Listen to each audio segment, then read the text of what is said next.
Kokori ke hufanga moa I he talamalo e whanua. Mga hi talawhatapu ko tau pe kua o atu pa mehen. Ka tā moa e whainga maari e koni ke o atu ai tau polokala ma ko ia FATUFONUA fo au ke he wikeni. Ai ko iheni pea moe e whafafonga.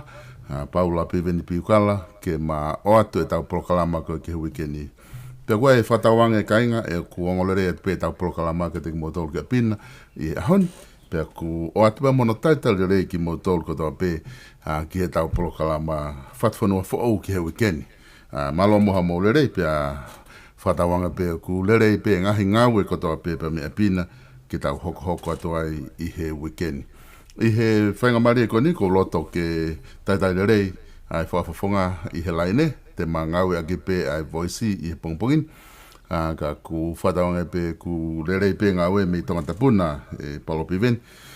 O ku whawhiawhia whoke wakai atu. Ka ko sio hifo I he ahoni I he ngahi social media e piveni I he tekeri ahona o ko fia he sio hifo ke foi video o ku fia peta wakai atu ki ai he polokala mago na whakahoko wa ko lo to pe ke uhanga o ki o atu mo ki foi video ki mua ke o atu whainga maari ke te koe ko ngā ke ta hoko atu e ta polokala ma.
Piveni malo tau mau pe pongpongini.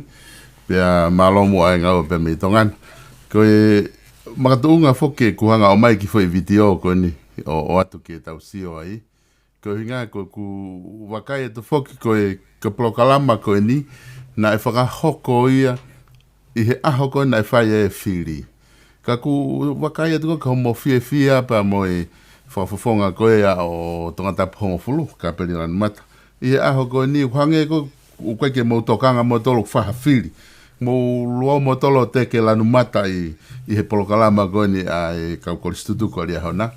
Ka ku lotonga lere pe whiri aho hanga mo celebrate mo to whiri hok te kai ke whakahoko ai ola ia ko whiri. Fefe hake piven, ka mena hoko he aho ko ni.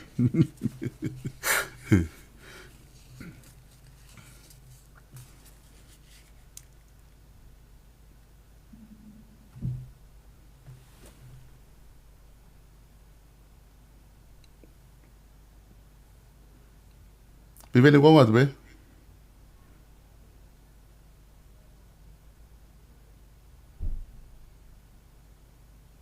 Jolo. Oh, ko ni ko mai. Ko ia. Io. O famaro te mawhai amare ko te peke hu whanga te pe whatapu. Ko ia. Mari ho mau maiki. E kono moni. O moni ho rau ko aho whiri ia. Kana ia mi ai ana ko. Na kuhanga o whatokanga I ku reflect back e mea. He koe tafo ni solo ai whainga filosofia koe whakakaukau e ku whapehe ke tuange peke tau teka. He taimi o ku okai ke hoko e mea o ku te palani pe te. Koe taingo nai o sia e palani mo haapai ta haua. Ke maalu ki haapai he osi ai patseti ke ua ki koe hufi ki fosoa alasi tawa ki pulu koe ua koe nau soue kana lahi taha ku ua kai mea tahi pa nau whakaukau pe te alo ki waiki kia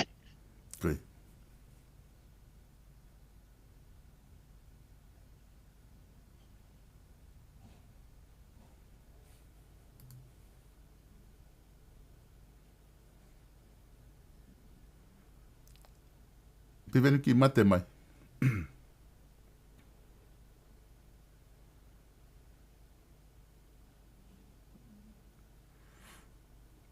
Mo kataki pe ko ngaha ku na ki kamata ko ma lock in ko nai. Na mai pe piveni ku o ki palpare mahalo neti. Ko nga futokola I foke kau eva ko ki tonga hetai ni mi pe au ku ko pau peke ai tu unga pehen ki feto ake hole ne ti ko ni gongo mai tani io oi e natula pepe ko ia ko hangi ko fata noa e ku no for reflect back ko talbe ku mo to kanga ki patseti mo fenge mo kai ke haki experience ta pe ki tau ke eta mo fenga kau pana fenga ke mo e ngai me ko hinga le kau ya mo patseti na ko ala ya pito ono hiki aki he tau ko si ai wanga miliona ko me ai kau e me na no fai ke hanga o faala in details ai patseti Rea foki me engineer. The devil is in the details. Ai he kai ke taula tato address hapalo parema. Apa he kai ke tau pay attention ke details. Ai ya au ko e fili ke ko e whakatanga taha lai taha. I he ke patseti ok nofo he whakaiki. Sai pana ko taimua na kai ke tafelere ai hange ko fatala no na ai e mat fatala no mo hapai tawa o se patseti ma alure wa ki hapai ke ai ke hufi ai tui ke hufi ai fosoa pea moe mea moe hinga e malava ke mau hau ki whainga maari ai ka we tai ngana kai ke tafe le rei e patseti ago ko no turi ko oku pana hare pana unure wana tol me mahu inga ta ko elito ko e patseti ignore na to ka na alu na to lo whakakupu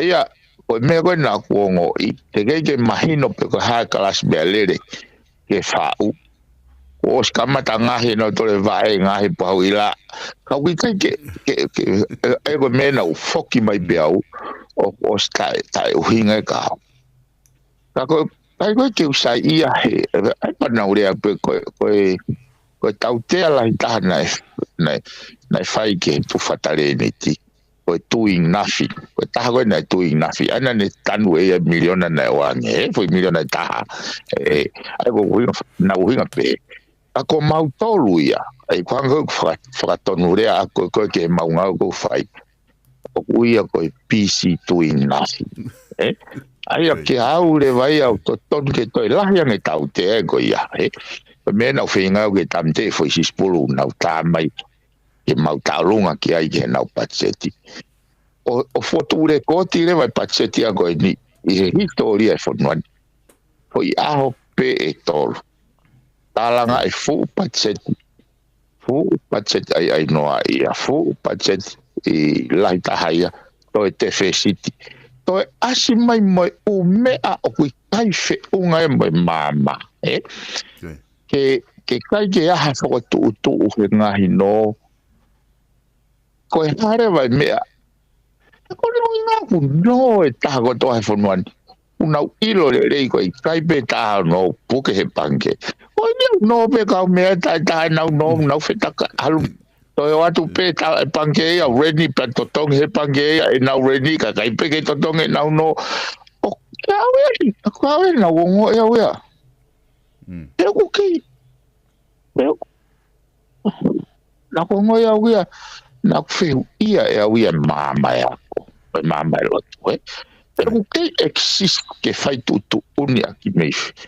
whare area pe moe hiki mai kai ke wongo i o ko haa e whare ke hiki ake paanga folau ake 8 miliona ko estimate na hanga fotu e tau kosi feunga mo ta 3 miliona ai paanga fai ake folau e kau ngau fa pure anga me kau minista folau ai pure anga na o wale au pito he o mai e revise o patseti ko whakafuofu e ko protectionia he o se mahina tata wa taha miliona e unau whakamore ki pako unau whakakau i ono mau i e lao e paanga he ku tapui o ku tapui ko no inga hano tapui ka wate whakatata o inga hano tapui o ku tapui ke oua te ke whakakau pe i ho whakakau e ke whakamore hasirin ha mea o ke whakakau ki ai te eki o mai ki whare area ai o kuhinga peheni so tapuire wa he lao paanga e tapu ke to e tānaki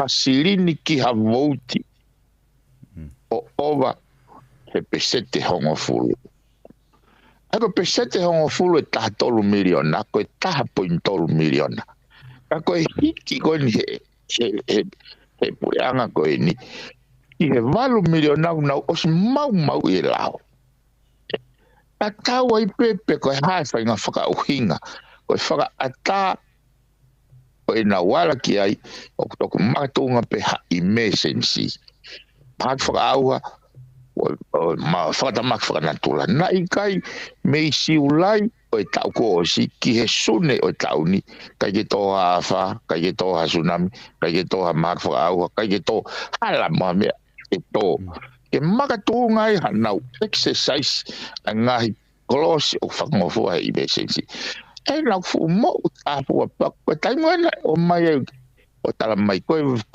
paanga hu mai yeni te mau tānaki mai. Koe uhinga foki e nau o pau ke nau tiklea mai paanga hu mai. Ke makatu unga e vahe o paanga hu atu. Ke ngai whakamore te nau fotutu. Nega na ongo I o paanga hu mai I he public enterprise. Kaya koe T7 I did not think I pay attention ki ai at most he. To ke he peo mo tamai wa na uilo na. Nga we malo ai wa tata mo tonta. Ai ku ngawe aki e au ai trend he. Nga tau ko ki mua ko alfa o te lau mai ngai pachete tau ki mua. Na no faholo pe toka ki pe ono miliona tau ni.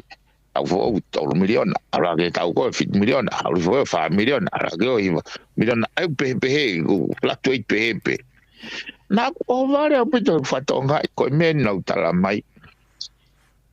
E wa ta miliona na tana ki na to he tau. Ai ki au na ku ngo ko konga ni ko anga ia ku fakau mai ko logical thinking ko ya. Na ko ate mienia ke na fufu ai lahi te fesiti. Heku ai ke uhinga le. Te ke aha me ai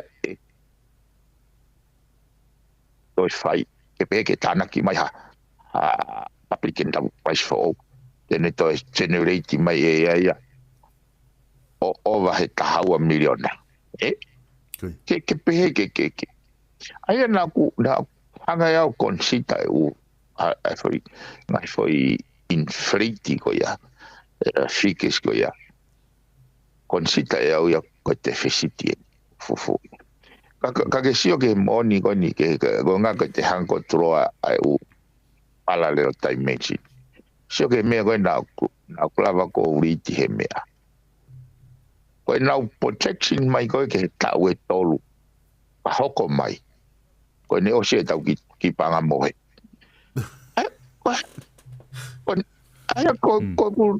hanga ko to pure anga tai offline ko anga ko fak kau o ku e pure anga ko nga ko tanak tu hau ko pai me ni wa ta fitu a mai ki ton la po aki ka to te to grave que me ko ni programa ko ya que me programa ko ko listu ka li ha na ka ko hinga e fuatala noa ko anga ai faka kau o tana ki tu kau ke tau o ke whakalo ko fua o tau iwi he tau pe tau ana se te honga fulu me he taha ko toa pe tako osi ko ia e tau hanga ko tana ki pa tau ngau e krewa tu kau ke o mai ke langa ke ngahi infrastructure ko whakalo ko fua kai ke ai ngana kuongo iai peko me na un roto ke usio ki ai ko ha economic activities o fotutu he pure anga laulava malanga ke kakai ke whakasisi e mafasia ho nau atamai ko usio ko ke paseti o se tau tolu me hen kuri kawa tau economica na ku sio na ku mana tu na o sila ko ngai sektor ko ia e langa fra economica economic growth o no foi a ngai pot ngai ministry ko ni tourism agriculture pea moe fisheries pau mai ke trade and economic development ai ko na tolu na fai market ko me market ai ngai lai se ni mai mera sai na interest level ke usio pe high allocation osi e nau whakamatala mai e nau statement pa le wasi ala moha toi ki tānaki ke pehe ke nau ai ko whakau ka pau na nau Tana ko osang e tauhiki ko no fitunga walfa o te fesiti o na hanga allocate ha fulu miliona pe ko 1% loan pe ko grant ke ta fa ki ngowe faka ai no ngowe mono process pe mono uta ko fisheries grant ki ai al ke ma ko hinga tau kana ki me falu fua ke ne hanga o empower a economic sector ke ne whakatupu tau economica hiri tau tolu mihin tau hanga le tau malanga haki si solo hala tata ko mea ko na ko ngoi ko na projection ke tau panga moi tau tolu mihin ai te hasili ne panga moi ya ka to ha whakatamaki taimi go ya algi fe tau whanau ala moa ki foi propulata kau ia mea na kuongo ia pito kane ke tafelelei ta koe ospe koe o siko koe ai mea ai io pau ospe pau piko ia peau he tanguto whanongo he foi fasi tae ori pehe fau pau tūre vau ia o waki au ia ai ke utali patset ko ni ko ke utali ke tanguto no whanongo foi fasi ene pehe ko upake ke uto pau alo ta koe na kuhupeo ki tua kuhupeo moha apai ta hawa ki tua a mole fina o alo ki hapai hoko te tau kai ke wile ta ina na utali patseti mo nau ko ya kal ko kuhu a koe ki tua o hiki le vai ku whakaukau me patseti hiki whakaukau ke vote of no confidence ko fonga be ta te ne lava ta ofi a ke whainga whakamore no ia o fotutu e preango ko vote of no confidence ma furi le whakaukau a kuia ke hanga ngawe aki ai firi a tonga tap hongfulu ke lava ai ke kumi ke ilo loto e kakai ai mea au kuia ia loto e kakai haure vai fokasi a kuia o nofo i he kempeina tawa tap hongfulu sai koe maari e koe ka au o sipe koe ai rewa ke ute whakaukau ke ute alu ke sou i hapai ke alu kai i ka mo mea koe o sipe koe ai kempeini ai mi whakalau e kempeini o sia he tūsite mo whakatoka ngā i hate o kulere a toa ngai a koristo tukuri ao na he wike tataupi ila nai a pia ki he whakaukau ko taimin ko lau ko he mea ai he kau astronoma mo kau filosofia taimin ko alaini ai ngahi molecules mo ngahi galaxy mo ngahi energy ngahi life energy oi universe iau ko ku whakatoka ngā i pe foi mea ko ia hake toi o sanga whatonga i o invisible hand o si pe koe mau polo kalama po malanga pe ko he aho ta hanga tono au ke he te ke ria ona o na urea ki au ia he po ko ia na urea ke he po he campaign for house ko alan mata la paha koe rea tangata ako iloa tangata poto iloa ta physicians mathematicians o Einstein ko nane pehe ko coincidence is how God want to remain anonymous aya na akula ko whakatoka ngai pia anga a vilo ko no inga na ke predetermined pe na ya ku palan pe ka ko vilo ha ke pe ai hanga se komika kato fa atungia ai tala no ke mama patseti mafuri lewa fa ka focus campaign e whakaukau, a vote of no confidence pe, is the only chance ke ni lava whahangau ke pu. Patseti, whamamahi koe ni. Koe le, o se pia koe whai campaign o whatoanga ai huu koe whukatoanga. Ta koe mea e solo. Okay. Ko hingoa ai mau kanti te tiko ka peri lanu mata. Okay. Pea koe katoanga uike koe ia. Koe katoanga ria hona. Teke lanu mata. Whiunga le re. Ki auia, it was more than coincidence. Okay.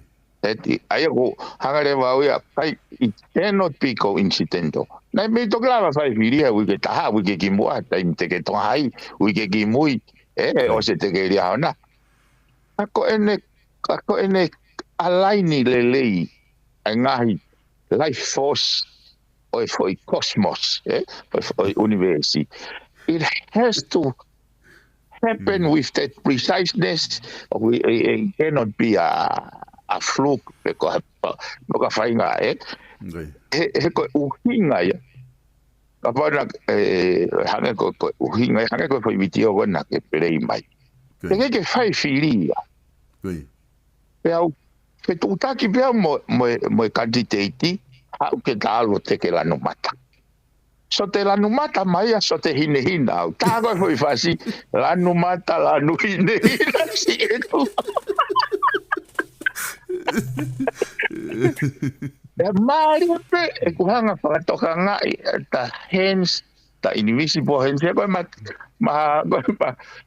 kai ke whakawhi i maua ia ma tua pe ma hange wosi hohoi pe e homa lau maari e mo maloto mo matamai ke maalu ke mea.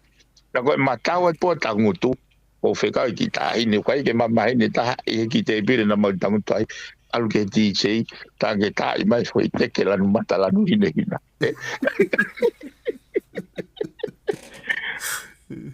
Pea ki au e solo. Tāpua ki lahi ki au whawhoi tui tui. Moe mama lahi na kulawa si o pa wako.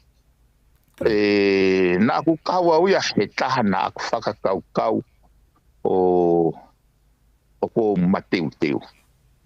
Kau ke ilo mea koe na hoko ka au he fufoi kātango ni.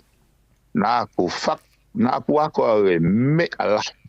O e dimensionia o te gei ke grow e whonuani e ki ahi. Kau foi dimension foi wavelength ko ia o kulotonga TT ai pe tense ai koristu tuku ia koni ali hauna. It was so amazed cow. It was very touching. Mana tu solo. Na ospita Filipe o ate foi statement koni. Foi fuanga hala o rugi pare. Ko fare are kaya. Ko fare are ya. Ui na utoria koe lau maari. Kau mauni onia. Na kei ke kulota ke ui au ko lau maari. E nau pe hangau o whakaapa apai. Ngahi nau e o tua ke tuku pe ia ai. Ai o tua koe tamai koe alo mo lau maari. Kon ke tuku pe ia ai. Ke tau kei apasia pe tau tolko. O mai koe lau maari e. O mai ke kau keike. O ngoi, kai ke wile au pena hau mei whea e whai ka whakakau go ia. But I refuse ke u tari pe te u accept. Ia ki au, it's a one form, one way ia. E nau hanga o ai ke plaine kakai e mehe sio mo oni ke mea ke reality. Te unau hoko leo na tolo whaiku tu uni o hange tofpe o whaito tuni mehe o tua koe tamai, o tua koe alo, o tua koe lau mahi. Sai. Na aku o ngoi, very uncomfortable au pita heko alo tangutu i mua. Hono taki au ke hau ai fitu ngō fulu o whawhi au ke alo ki mua. Pa na aku o ngoi, very uncomfortable au pita. Koe ulu aki, ulu aki solo ko nga mana tu pe awia ono fata o fine ki la te fa sa pate oa he mantu ko taimia ko fa fe wi ke lotu fa fe wi ke lotu ai pola pong pong ai pola fias oi mau ko tu ai pe tu ko lotu ko mau le pe o finga kumbe ki te pire sai ta ai Tangutu ko ya ko daki ko da ku pa be ai o mana ko ke te pire mua kana ko uncomfortable pito ko alu ono fo te pire mua ko wai sol ko nga ko kutanguta ku e fu ka utaki mua taki lotu ka ko anga hala fu ke au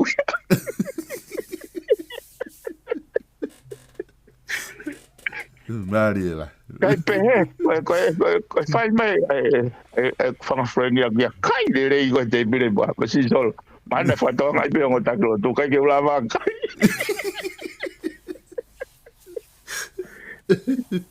Ka ko ta pu aki ka au e ku feta ulaki. E ko ki taimi no ne ta no ai. Pe mo e ngo tak lo tu oi. E ki au e ku ngo I ko e foi dimension that I never felt before. It was but I go pego ke tapu aki aka. Mana tu solo. Hala mau pe foke whakau tau tolu no molo. Ke complete pro. Daki. Os whakakau pe kakahia. Ke ui whare area te whangia ko siso. Nau e tanau tolu e toi ki alo atu. E ki hua toha ki pā. E tanau tolu ia, E tanau tolu au ki atofu hua toha veitu. Ka koe ku whehui, no ka whehui. Mea ni. Koe ngahi toko. Whaka ofa goni. O kausi o ai goe mea. Na tau arat pege loto wa ta I mai foi toko ko so ko foi toko pena tau o kumi o whakakata pege mea ka ke tau ilo ko me ka fuke mea goe o pe ke tau te kape kai ke tau ilo pe o mari e ia na I kai ke ha palani pe te nofo pe ai hata tene whakarea mai ke whikawak pe mai. Ka koe ne sas fall into places he foi taimi ko ia, mo meniti ko ia. I felt aligning ngahi I whaipa ngahi kahoki. Okulava travel ele ia positive energy of the universe. So ke toko lahi ia. Hange ai foi video na ke ta I mai. Hange ia ko osia ai fili. Hange ia ko mafafi fia o se fili. O ni ko fu time kai ho ata ni to o se fili ai fa to tala to me ai o no e fia. O ku osi positive pe ai energy na ma ai space na ma presence ai. It happened ka tonga ko ni ka hanga ko glau sol at the end ko hu mai lan mata me tonga ta fulu o kune o mai e kaulo loto e ke na pasi pe ya ta mo toka telini o ka tonga na fai ke pure ile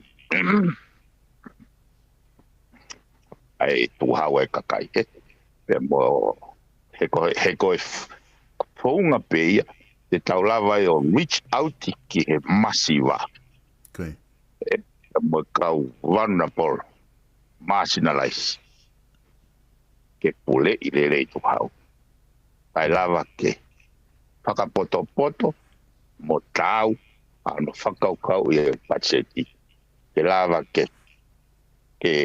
au ai benefit o ngā ue ai pureanga ki maula lo taha fonua and leaving no one behind. Ai ko mea na ko ko usia ia foi Katonga. ai ne mitsi foi ai ne fall into places ai mea ke me feitu ke ka kunau move foi energy that go same direction. Mone pito. Piveni. Goia. Na live me foke polo kalama broadcast wal fit point lima. Mau mamata tu ki ai ke ngata mo ulaki hanga e mo ia celebrate fili i aho o tiga ke tala ola kana hoko atu ai frafie gana hoko mo o iai o ki he laka o ki he laka kwa taha heni ko welo sieri fatani une hanga fra matala mai i he ne komeni i he ta proklama ne pehe ko parade ko alia hona i he toko naki na ne hekai mo koe pehe ka sela alovili i he veni na ni whakatokonga e kakai loko lona na ulere mai o piki honi ma whamalo atu ka oversee na honga whapare i koe ko ki toko si i bena ne whakatokonga na hange na nautu uko mata i whehu ia ne si o fia i he mea koe tekeri a hona na o whare fuki na tau piveni ho vu asi koe ai he tekeri a hona pe kai ke au peki ai pe ke alpo nofo he ngai te pile whakanglangi ka ke taki mua ko he taulunga mo fia au ke he laka au ke tu o whae taulunga hole mea lere ka ko tui mahalo ko konga ia ko ke taranoa ke ai ko ngahi mea na ka ke whaha amanaki ke ai ka kuhanga peha universie o whakatahataha i ngahi mea ko ia ke malawa hoko i he teke lanu mata kona na mo whai ka ke foki e piveni o kuau foki ke he whiri ai ako ne omiko e ola e whiri na e konga na aku tokanga ki ai he na ta polo kalama he ta foi polo kalama mai ki moi ki he whiri na ke tala mai ka o mai e ola e whiri ko atonga ta hongo fulu o kukai ke hanga e kakai a whiri mai a ka peri lanu mata ta ku ke si o lewa ko ta aonga ai ngā ue ku mo whai pa koe ke te hano aonga aona hao mo i whare area ko inga koe loto pe kakai ia ke whai pure kovi mono ngawe hala ke tuku hau ko statementi mamafa eni na ki hanga o tala mai wau peo ke tala mai e te ke whawhisi koe ka pai pe ka ko statement mamafa eni na ki hanga o mai ka ku hange na ke osi confident pe koe e omi pe e he kakai o tangata pongo fulua lanu mata i hene tu e tai ni mi piveni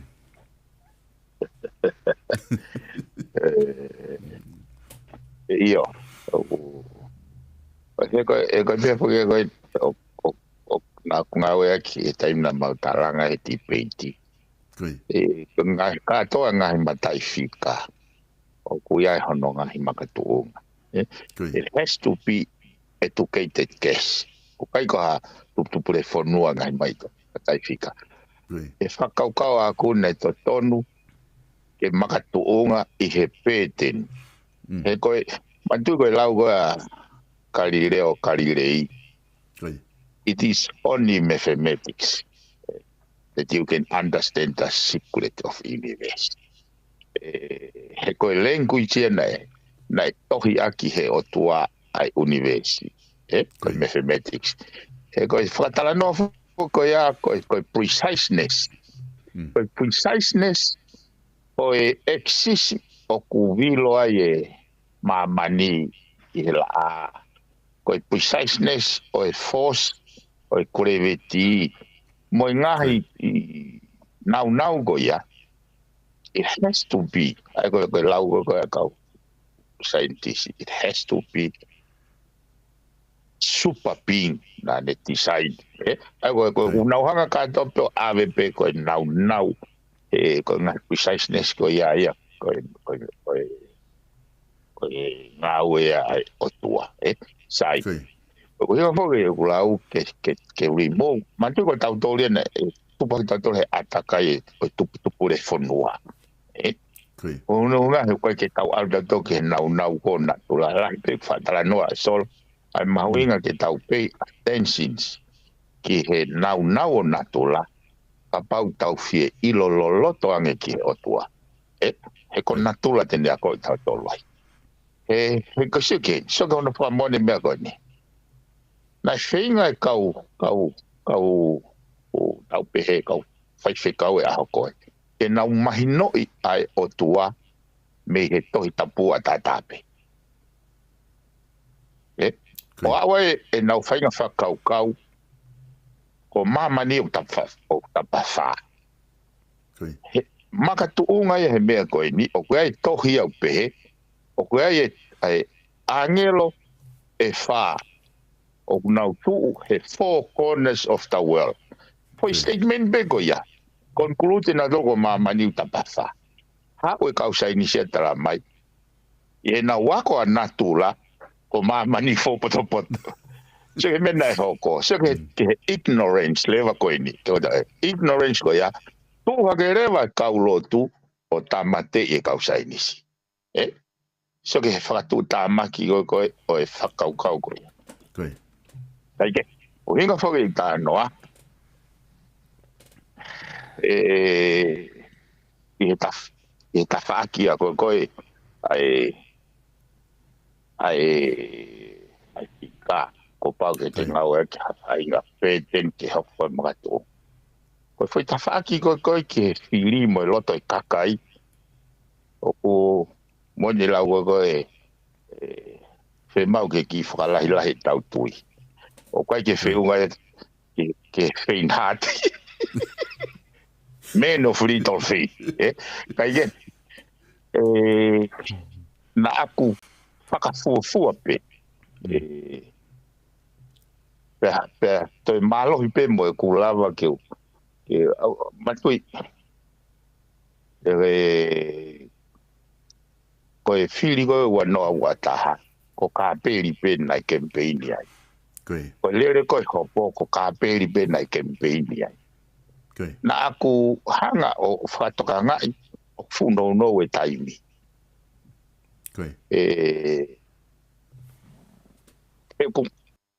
Na aku mahu inga ia ke hoko nei kai solo. Nei mirawa pe taua o whakalongolong e ke wini pe a kāperi. Na aku loto ke hoko fo i wini a kāperi ko ha state meni ki he whakaluku fua e whonua. Tama te pire hau eki. Ua ui mai e kakai ke purei rei e nau tuha. E koe langa whonua e tolonga, pia koe merino e tolonga. Ka ke hanga whatonga e meni. Ma whetaulaki pia mo, meni e nega ke uila e. Ma whetaulaki, ma tui nega ke tauhanga te tō whatonga ngai e campaigni a mātani. Ka i kahanga te tō whatonga. Na o vare au pitau he raki ua a peri mo matani. Ma whetau laki mo matani. He sāpate koni ko toko osi. He kai ho ata i katea. I matatahi koni ko katea. Koe vahe ne whai mai matani katea au. Nā ne alo campaign o ne tarange ko e ku mōtolo a piveni. Kau ka huki loto te unga ue whata pia mo pire. Ka ke sio le vai ki he mahu inga ia ai kakai o tonga tapu fulu he pulelere. He ko hinga hena nau o sifo mai nau tolu he kai lerei. O sifo mai nau tolu he kai lerei. Te mahal nai whakakau e fwoi kau wako koni. Kau wako le rei ko e ni. Na nau wisain mai me pure anga hau. Whiri. Ko e me aia o ku manako ai. Ai loto mo ata mai kakai. Ai kai le rei. Ka nau mai po heka he kai le rei ko ya. Te mau hoko atu. Hau mo kai le rei. Te mau whakatafe mai. Hau mo kai le rei. Ka nei whe loto kakai. He ongo kandidate to ua. Koe whakailonga e koe hinga rewa e solo. Na kai ke pehe ko ke ainoa ia. Ana aku loto ke hoko e nau fili. Mana tu ina ospe ai passe patseti. Ko ku whaka wau na diriu ke vote of no confidence. Neongo. Ko ngau ke whai campaign. Aia ko mahino e kau ai feitu ko alki ai. Ko hinga ia ai ngau e. Ngau e i ko e fonga campaign. Nei kai ke hoko e kurea pe agu ke winda ya kape. Ka ku hoko e kurea pe he ko ha statement fefeka ia. O ui mai e kakai. Pararea mo pure lere mo ma to hau. O ui mai ene afio. Pararea mo sivi ai ngaue ai pureanga. Ke oua e whakavare hana whamore whakatoa. Ui mai ene afio ko e toko lahi o ki mo tolu mo o campaign a ke whai totono. Ta ko whe ai ripoti ai pau minista. He koe ripoti, koe nau mahu ingai nu hao he ripoti. He ata ki tu ai ho mo ngāwe, e o mai he ripoti. He tari hui ai ho mo ngāwe, e o mai he ripoti. O se hui koe ko hono whakarea koe taha i he tō wholawhola i mea fio. Ko whe ata ki tu a, ko whe ai tari hui. Ko whe transparency, ko whe accountability, koe nau e purelere. Kono whakarea koe taha, o ui mai ene awhio, ko whe purelere. Koe whiri koe nā tonga hao tapuango fulu, o ui mai kakai, ko whe purelere.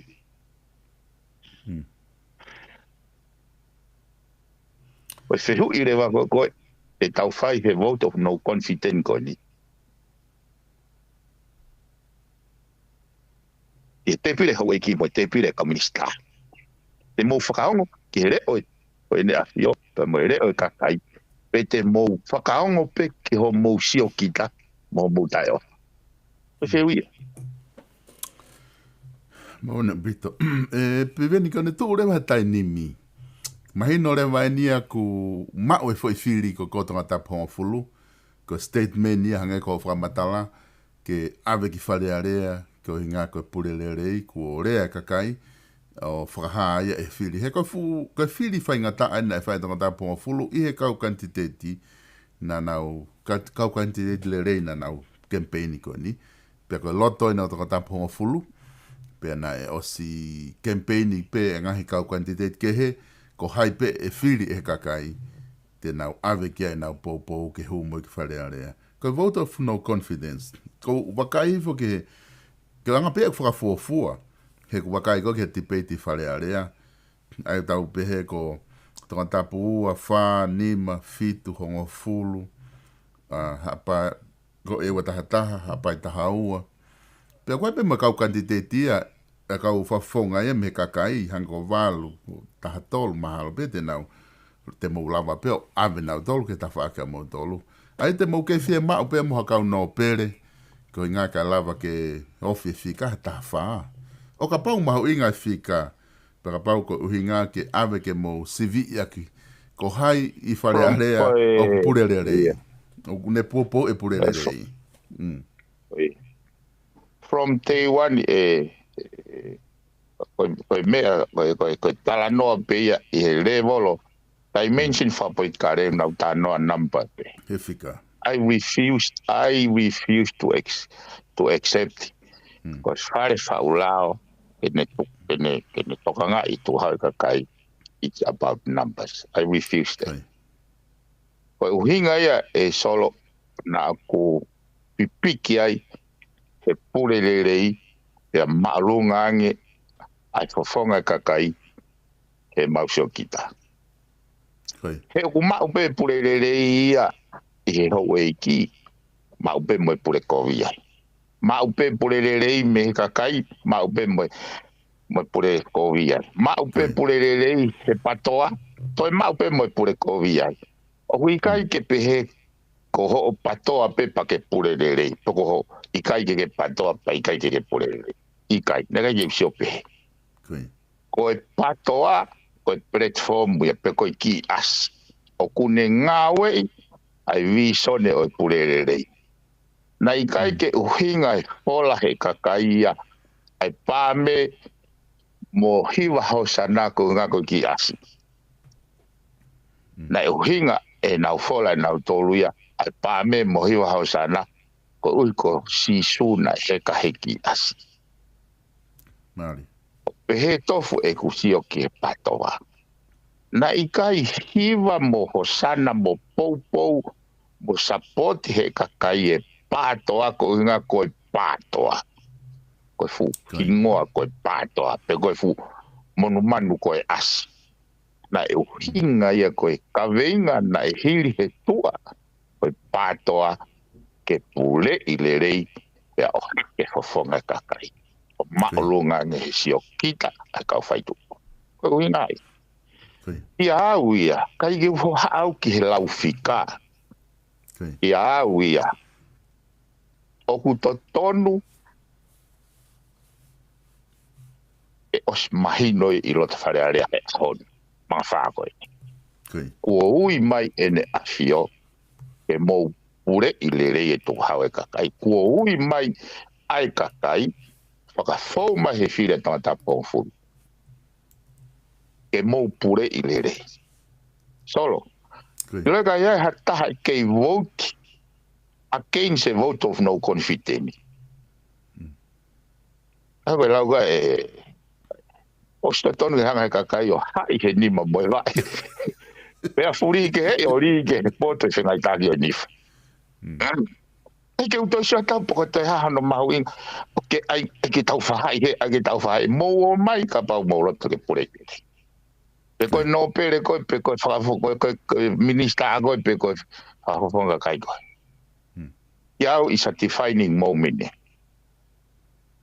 Kai kuhange koe ulau koe ngai dimension nia ke tau mawahea me he politiki mohe uri.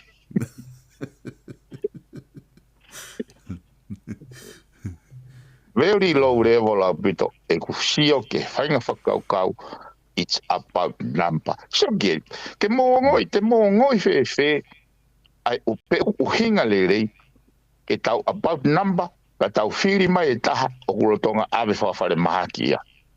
Pe ape au pe kia o te gei ke sioia he holo anga ai office minister. Koe mea e iku ki ai e tau whainga politiki all about numbers.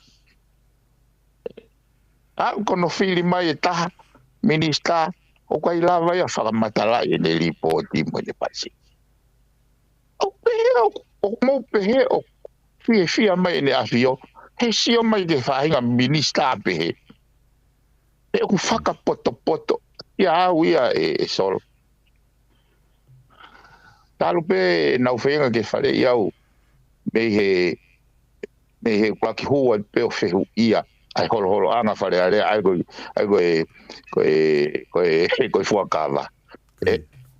Hua pia so iho ke holo anga ulo tonga perepe lai ai kau ka holo ai te huma perepe ai whare.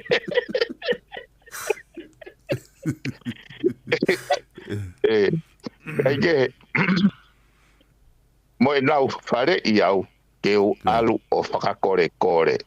Koe pari koe kiai so I would be no different than them. Kau ka alu he whaunga ko ia. Hake una ngau me whake anga mai ni ko. Pea ka pate e whatonga i.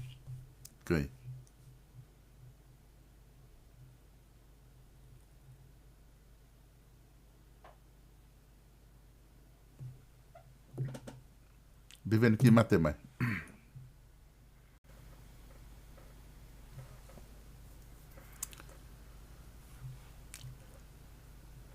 O kata pe ku ki mate mai tau.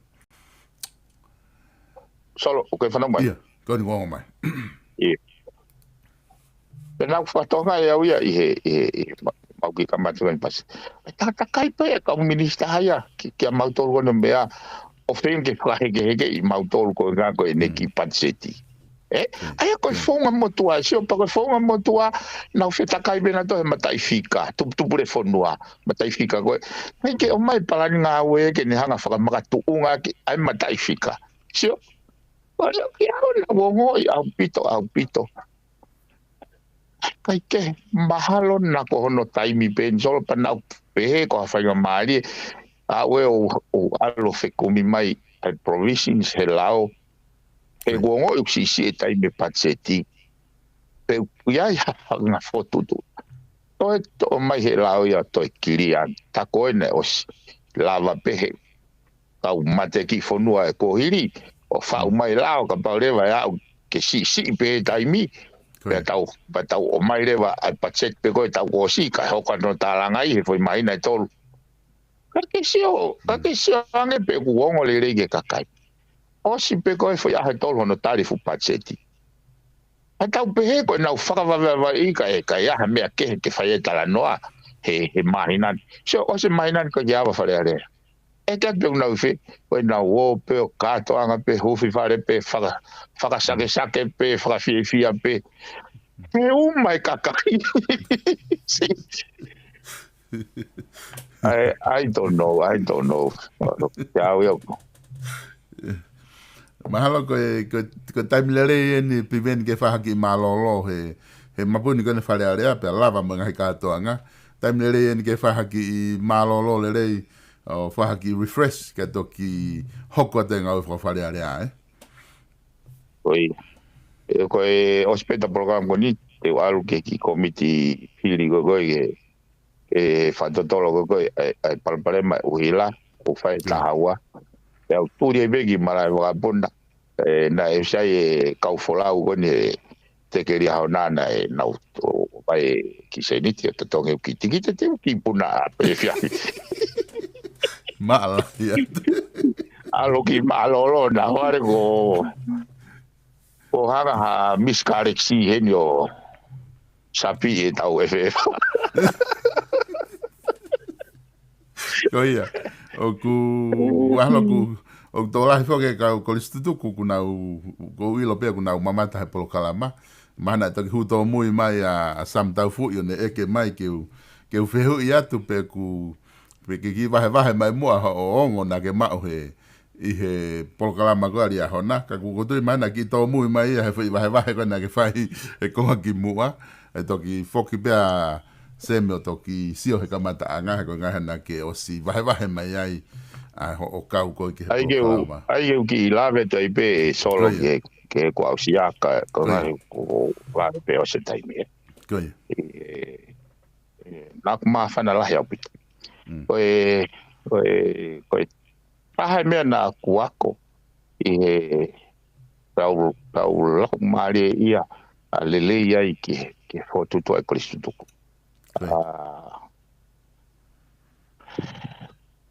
ai ma popo faka system me mechanism se na utala no ange he me ko ni e so na fanongo ko ku ha ke beni ngahi le ya ko tau moa ngahi tau moa tolu ai kristo ko uraki ke na hoko ka fa moni ko sisu ai kalaisi na maria o ua e whakatupure kina he na ngahi whiohi e ongo whakatoko ua ai ongo whakatoko ua so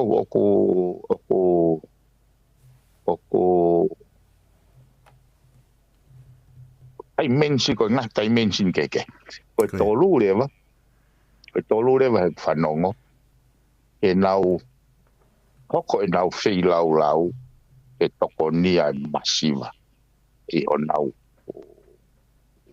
nau ataka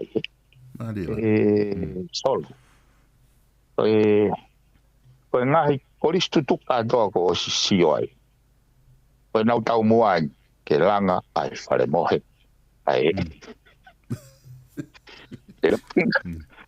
ai lai peri tetis ai ko hange ko hange ko fanga pakau na mai mo kawa ko ke campaign ko bea faka kau na tolu ko me ia o ku tolonga mo ofa ka kai ai kai lele Okay.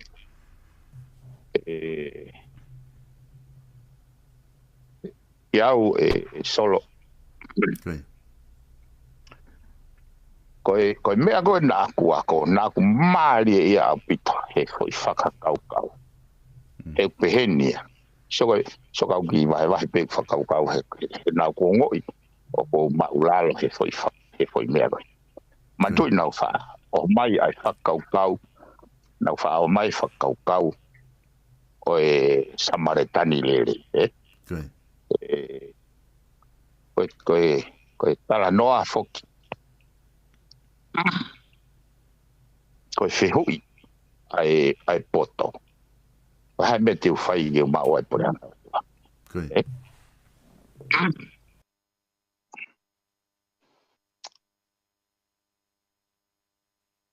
Koe peisisia. Koe peisisia foi tala noa. He foi whihui koe ia. He foi. Kanai pehene anga whakatala noa. Koe talia si suda ne whai ke whihui e kau whakapoto kau whakafi. Koe hai mea tohi he lao. Tangilewa he. Ofa ke o tua, ake kotoa alo tō, alu kātua e umeka. Os. Ake ofa ke o kau ngāpi. Pea rewe hisu. Ko ia, tonu ia, alo whai pehe. Haure whai whakawhihina i pehe. Ako hai hoku kau ngāpi. Mga tūnga i whakatara noa koe ni ke hoi. Tiseke. Nāku ki au toki a ko i au he korisu tuko ini. Koe pehe koe whakatara noa pehe. Na iai whakafo. Pe koe niti, pe koe masiva. Na i tokoto he vekala. Ne lue mai e whai whekau.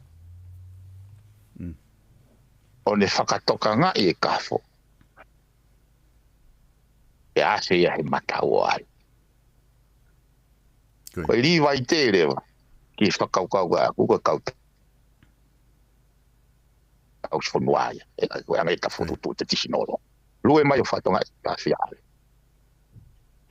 Koe whatara noa nei hu mai e Sameria. Koe Sameria he wāme kausiu koe kakaia koe kakai kovia. Hangia ko au. Kau anga hala ia.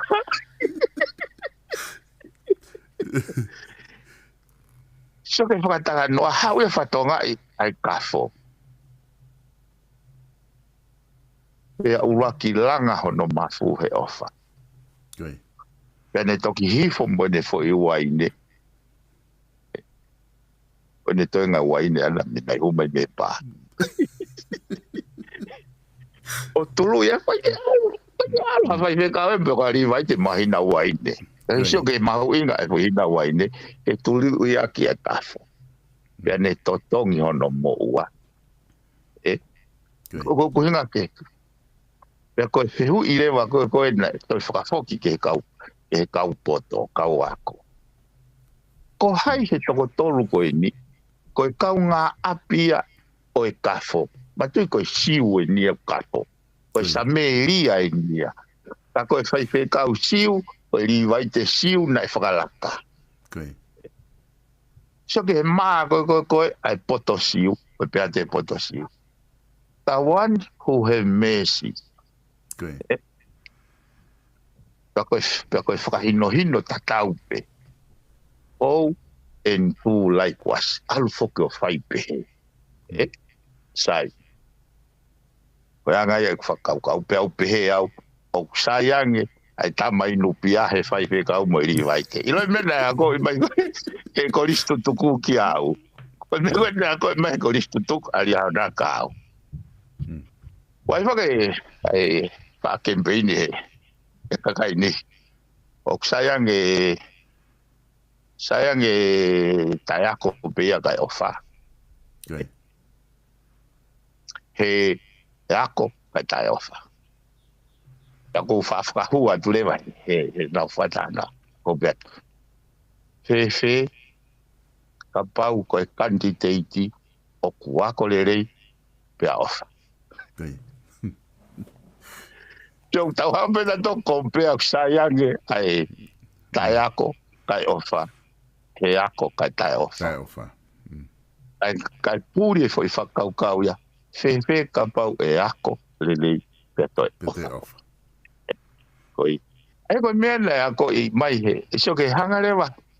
So ki au na e talango fua ai koristu tuku. I he whekau goi ni nai whekau. Mō o whai pehe. Ta koi mea nei ako i. Ako i au. E malawa pe ke whai whekau. Malawa pe ke tau I whanua. Pea malawa pe ke ofa. Ofa. Kai. Aia, I he ene pehe. Na hanga na tolu ia o loka I whakasistemia. So kono maari e. Kai. Ange ia ha safety net ki he koristu tuko toa pe. Kua pau ke iai ene ofa ana ki he niti. He unau tāna ki whakatuku hau. Kau tala noa he mea. He ki mea pena e whakatala noa mai pe. Ai toko lahi ki a te au. He kohono uhinga o kupeheni. Koe foi wakfe ui koe ha e ku mea ke u whai. Ke u maua I pureanga. Naku whai wha. E ku mau tāpulu ko toko lahi kau pātere. Koe mau tala noa he education. Kai. Taha ka atoa ngai whakauhinga. Na ia e pātere na nea mai whakauhinga koni ka te hau. Koe tau mua e ako. Ke tau mau e mui tangata. Si. No for man to go fata no awia ki he meaning of education. To know to know what you did not know. To know today what you did not know yesterday. Ta no essence of education is about continuously improvement. Kai. But the ultimate purpose, I go he la wa patere. Ai mawinga ako. Ke mawa moi tanga. Ko mea o mare ia he ngai foi dynamic na ula wasi o e. He ko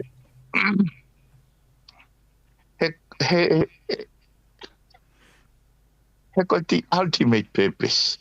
O ia ko ko wanga o mai foi mea ko. He neongo katoa. Ai fu learning outcome o mai he fora. Ko fono pe ko jau. Ko mai he fora. Ko curricula moia. Neongo katoa ia. O gele pe pasivi go he aho whakaosi. Taha bene foi feu. Foi feu I pepe na ke ofa ke masiva. Na ke whakawala I telefua na ke whakawala se kai. So, whena pasi a kau moi ngahi whotutu oni. Ai, sai. Koe mengo uta noa I koe he safety net. Ei kai ki aha taha koristu tuku ia. E ala tali I kai ke wheu ia. Ka hano inga. E hanga he whotutu e koristu tuku. O hai e taha kotoa pe. Si pelahi. Koe nau tāna ki se niti. O totonge ake ako. Ai matales. Fatales. Koe whanau marginalized. Iawe koe karentia. Peko ha excuse ia. Peko ha whakauhinga ia. Ke nau tari wheu iaki. Mari e pako mea ko mari ia ia ko mari ia ko foi fehu ko foi fehu I ko ke au pena ulava o faka mo ni I he ku ateni he katonga ko ni ko si su e kalaisi ko kwanga ko ku fakau io na ulava si o ai he katonga ko istu ko ni ko si su kalaisi ko whaka moonia he mea na e mama mai ko wata mai. Tanga I kusio. Tau, ne to le va whakakau kau kai ke koe whakakau kau so una hanga lewa na to whakamau popo una hanga lewa ai system ke puke whai whekau puke mo li waite e roa ki langa ho nau fatuhe o wha e nau toku whaki e nau whi lau e a ko iaki ai marginalize ai vulnerables ai masiwa he kunau tala noa mai nau tolu ke nau raki o ngoi koe foi konga ia koe o ngoi ai nau whi ofa aki whakatoko ua e rak establishia ai nau toki foaki ke masiwa ai ki mea taha whenā pasi mea koe nipa kuhinga lili kao koe kulaki mo meniti na kulaki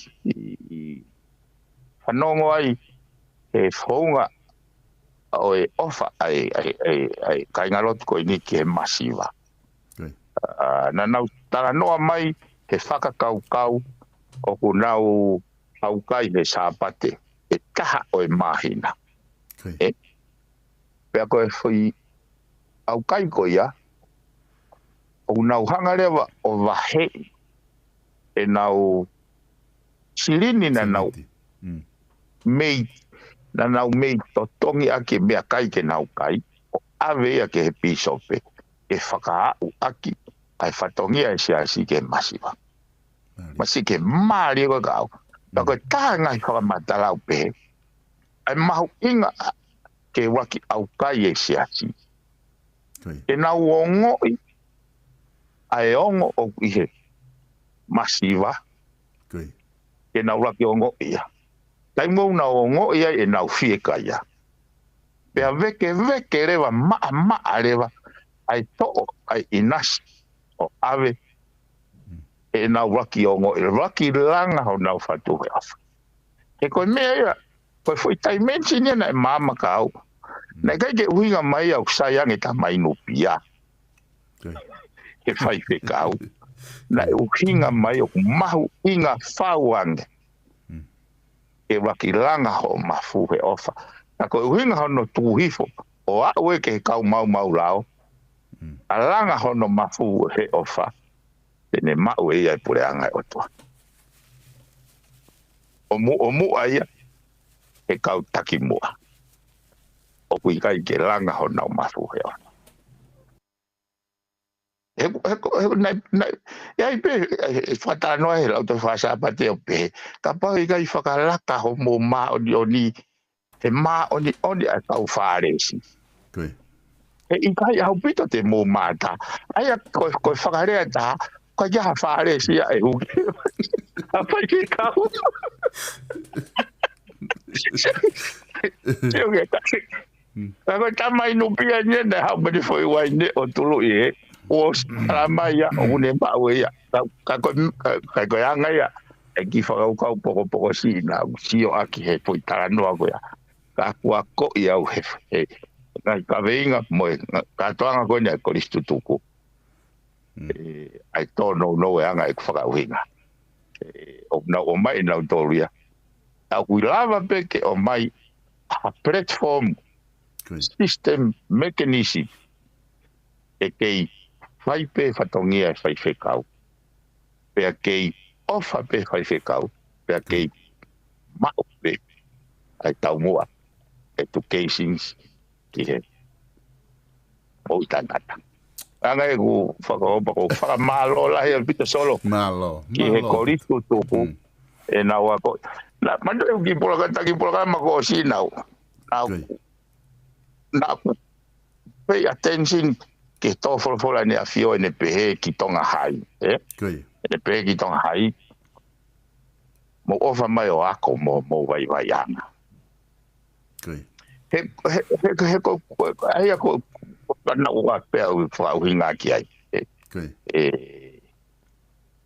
pe mon be la o ya ko ya talia i me tolu kanei tonga ne si su he foi tai pe ni ko pau pe ke agoi tonga hai he o fu se mau pe tonga hai ya si tu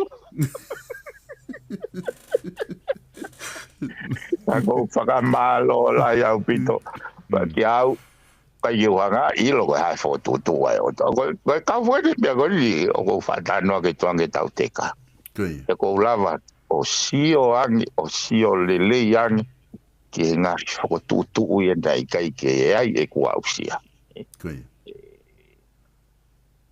ka ko mahino pe ke motuan fata no ko na fai a crispo hiva eu ia pe ma ho no I me fe ke tu ma o he foi hal fononga tau he fu tai milolo ana whakaongo foki na pay attention kai he whakaongo he ko ha ne tari he na whakaukau he tola I fo ke tau kau pai whekau e ahon tamai koe uia we o tua koe whekau e na mai o tua pa na whakaukau pe au e kai akirichi koe whekau pena mai o tua ki wau o vale lahi aku solo pena aku ako he mea lahi mea ai koe ne tarina I pe ni kau whakata momenit ko toa pe ko hake ai e fofonga kakai o maolunga heksio kita tai mea ko mawiki mali e au pitoka koe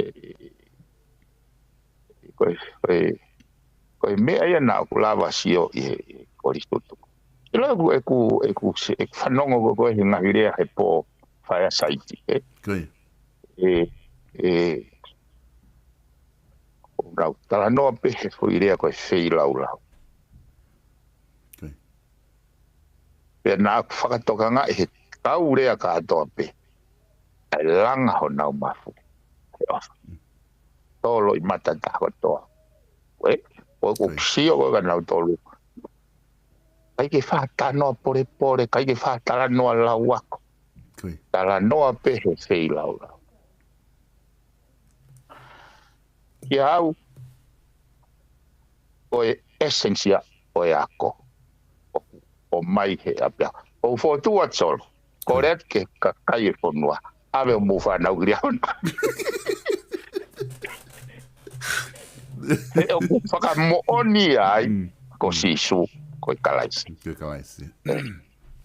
ave sisu e tonga hai ai o ave no fa na ukito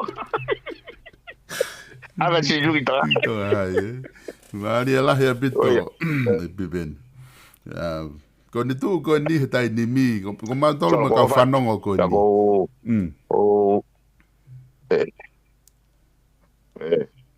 te ui ku papi ka to bodo ko tu ko ni biben ko ma tolo ma ka fanongo ka to ko ni to ko ni mangea tupu ko ni ma fanongo atu ko tu ko ni he ka ma to lotu he fo I to nga sapate u te ma to lot pe u ke ula ke mane ka tu os fe unga pe ho va au biben te ma kore ke kauta ke se asi o te mo te fe kumi mai he fo u ke u ko ni os lava ai pe ma to lu fo vai ko ni a ni te ma to fe nga te u ke ula ki ko mane ka tu o fo ke ti vale lotu te mo ka papi Pache ko ia son na ko fo tai mea ko na ki whanongo pe e hingoa e pita hopo ate tai na mau nga ia e paka I popua ai ai ne lea palofisai pe kawaki mo tonga ve pana ku mari ia na usia gai oku ai e fai na sio dimension I sabau ordinate kana tok fitaulaki mo tanta ikigo ya I ka tango I was so grateful na meet up mo ya ko tapo klahia ka ko pi ala o tau pe mo mo fulu ko no mo ni ko kai ke me tu ka ko ilo ko ia e mo fulu en how e taki au ke alki ma ka pana tu ka ta ke I would not move. Mantu ko awe how he stop ni. Ame ko tu kai ka ore wa ta ho ni. Ke winga le rei mai. Tana pa ke alanga no fulu tau pe. Ka we ni ngai scenario ke ki tamde ho ata mai ka. Au ki. Koe mare lai ka ui tala te. Koe te koe ke alu. Good. Koe tahai dia. Koe ilo koe he kau pou alu ke kātau hata. Koe lau tohi a ngeo tala mai. Alu pe o sio pe ke funganiu pa tamte i ho ata mai o te whakau. Ko whea koe toki observe u mea. O tau whatonga i tako e nau i ngau nau i loi. O kai ke o pay attention ka kai ke kau mari e pe tau te ka. Kai ke tau i le tatole hala whanong ke ka au. Kau hange koe lau kai ke ta mai pe ha fu wakau pe hoko le wako fu toko. Mahalo pe. Te kape. Te kape. Mahalo piveni ko tui mahalo ku ta lava i peta polo kalama taua i he weekendi, i he ahoni. Pau te hamea te ki whia osiki ai. Pea tukange atu lewa ke hoko atu ko whakataha. Pea pehe ke teu ho wholau ki ho whamiri ki fisi.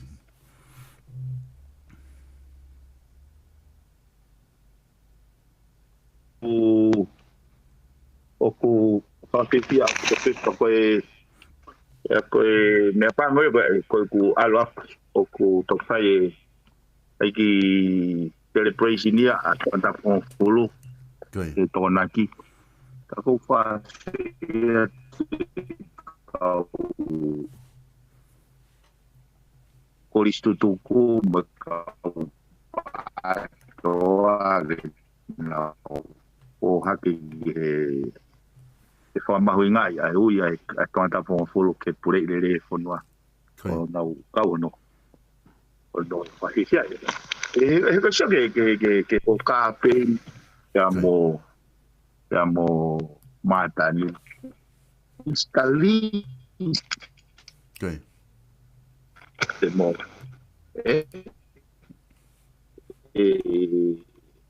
no foi o kanga e tō lai o no whire tu isleri he whaka opa mai ngai fu mai kai tohi mai ngai fu teu ngā ta koe ko te vita pia nei whanase ngai holo pia he loto ACP nei mo ko iai na fia o tua ka mari o te whamono mai me whioni ke nau whafofonga e whasisi e nau o whahoha ase whafofonga e ngahi mea ke kau ia e mea solo o mau tāpua kai hange ko wāhenga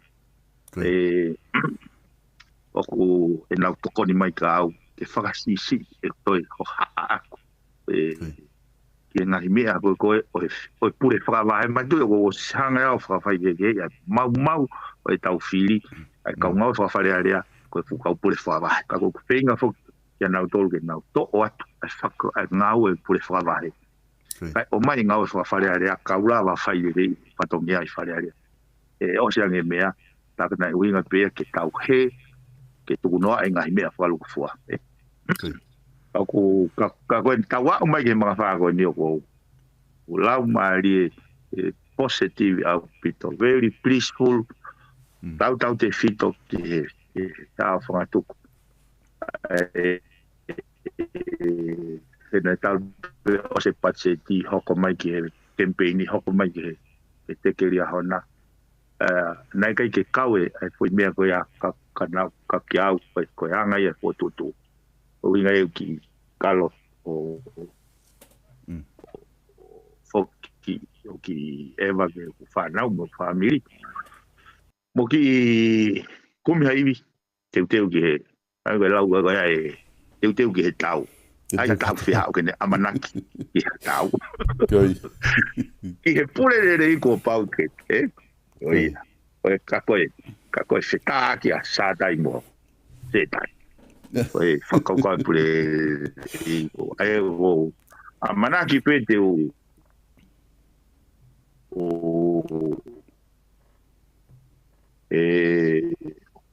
o se mai nā pe mo koe ngai kau whafukonga koe alua koe ko alpako o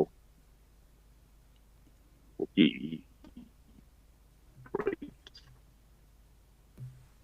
whakaongo mai koe kia me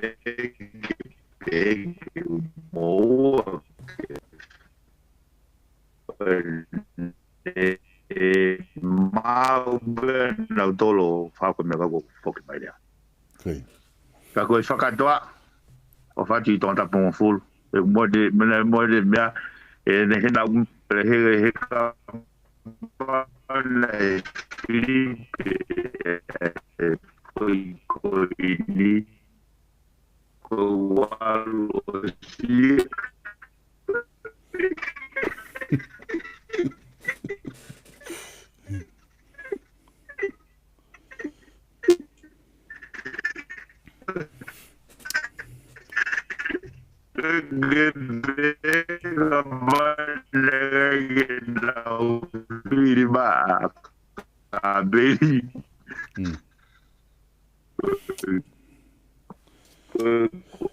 Al osie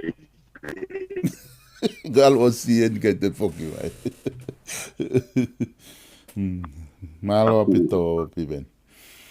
Ha malo apito whahoka ta polo kalama o niko lo peku toki mawe ofa lahi ke koi I tonga tapu full pe auto mawe ofa lahi e koristu tuka ia malo ai fatu ngā aue e ne a ko'i pea mo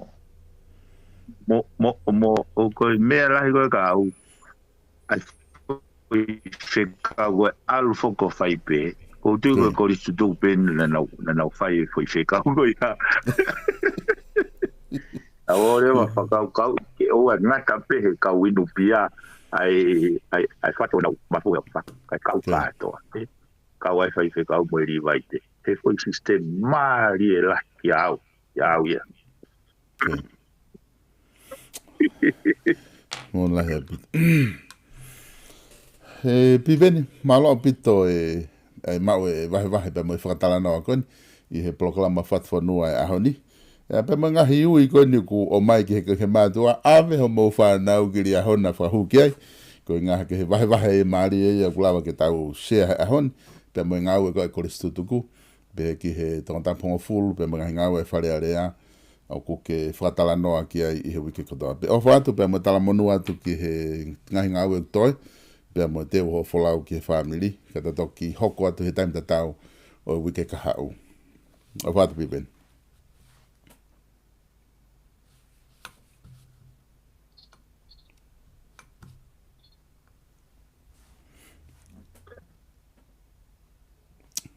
whamalo atu ka ki motolu e kain, a whamalo atu I ho mo kau mai I he tau polokalama koe ahoni, a lava ke tau whanongo ki he ngahi wahe maari e koe ko mai e he whafafonga, PAULA PIVENI PIUKALA, Wek whamalo lahi atika tiki motolu I ho mo kau mai, ko tui mahalo koe te tau toki foki mai pe tau polokalama I he taimi tatau o wikahau, I he pongpong tu si te, o tatau pepe te tau polokalama mei fisi, pe koe polokalama mei tonga, ka te tau toki foki mai I he taimi ko ia I he wikahau tuke, ka toki ai ha mo ua e whakafofonga te tau ki ngā tolo holo, ka kone tāpuni foka e whare area, ma foki mai ki he taimi ko ni ko taimi ngā maheni pe ia FATUFONUA, koe pongpong tu si te, I he hongofulu pongpong taimi ko ia a tonga. Kake, ato e whamalo ke tau kau sponsor, ke whaosia ke tau polokalama he ahon, mo manitu iang e tau kau sponsor, ko ngā ke atu ai whamalo ko nika te kinau tolu, ke whaosia ke tau polokalama he ahon. Ko e Paige Facing Store, ko tuka ngahi wala ko ia na os o atu ke te kinau tolu, ki he whare koloa o si aule rei atia. Ko tuka wai ngahi wala ia e watu tu o ki he ahon, he ilo pe kei toe I whare koloa, I hono whataua koia, mo hono ohofis tu koe he tai nimi.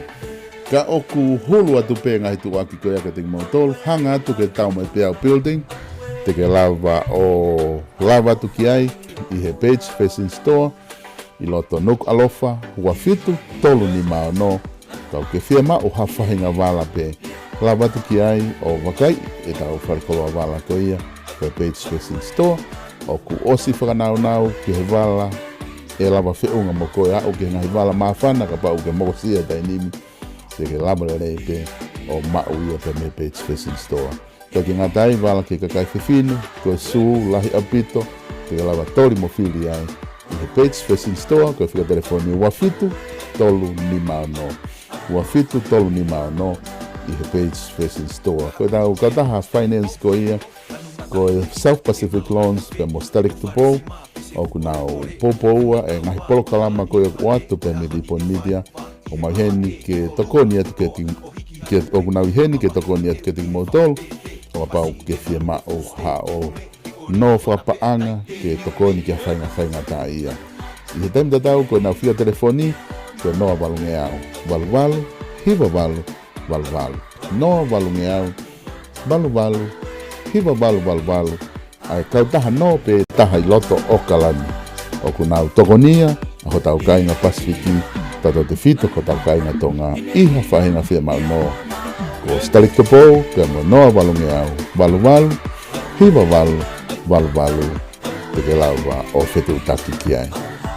Ko tau wharekai ko ia Heaven's Kitchen Seafood, o ku keitu o moe lau, o ku hiki e wharekai ke nau location fo ke whakalahi ai ngau e pa me service ko ia ngunau whahoko maau ke tau oatu ho nau tua sila amu iange ka oatu e nau tua ki o nau popo a plokalama kweni Heaven Kitchen I loto o tahuhu ko seafood o kunau hanga o atu o ke whia o hawhai ki ke whia o hangahi seafood whabavave I ha mea toko nea te he tainini Lotonga e na relocation.